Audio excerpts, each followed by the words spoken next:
Hey everybody, I wanted to do a quick video on quant culture.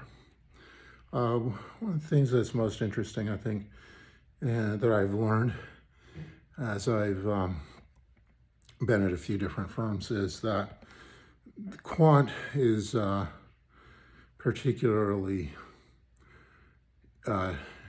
different from a typical business or MBA driven culture.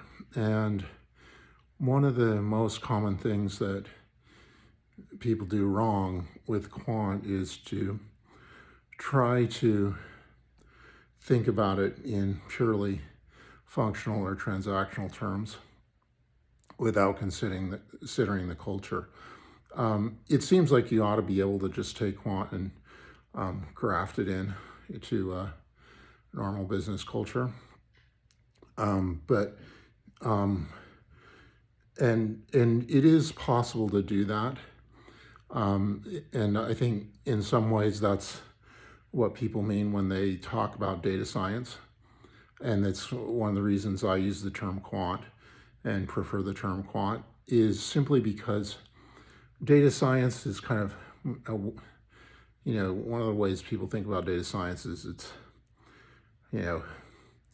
just treat it like another, like you treat information technology inside a firm as another service that you can offer to your operational team or to your strategy team or to your management team. And don't worry, and it's just yet another tool. And I think that is effective, but I think it's kind of, you get 1/10 the power that you'd get by doing what I've seen where you have an actual quant culture. The quant culture is the kind of a culture of science and experimentation.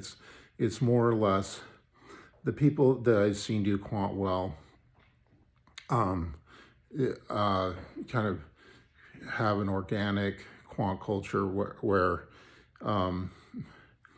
it's kind of,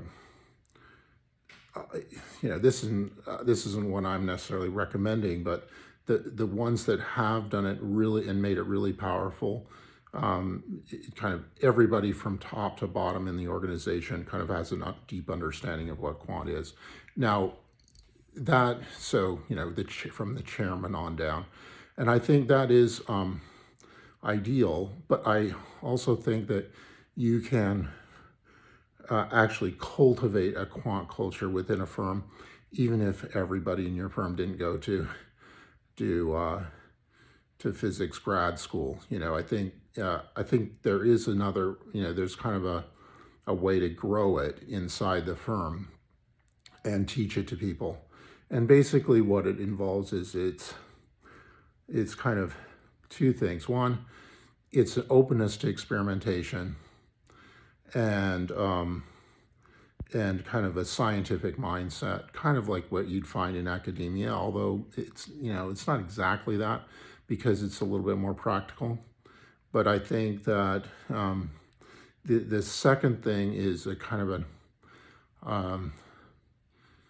an optimism, a very high level optimism about the ability of science and math and engineering to do things better. And it's hard to develop that unless you've seen it before.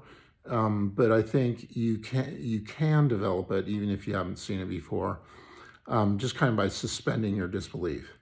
Because as you suspend your disbelief and you kind of fund the quant culture, both in terms of money, but also in terms of kind of empowerment and kind of letting them do stuff and letting them try stuff, not just within their group, but then trying to deliver that to the firm and use it to guide the firm. I think you can then, even if you just temporarily suspend your disbelief and you just go, look, I'm going to act like this is it's possible for this stuff to completely replace all this human intuition that I'm used to.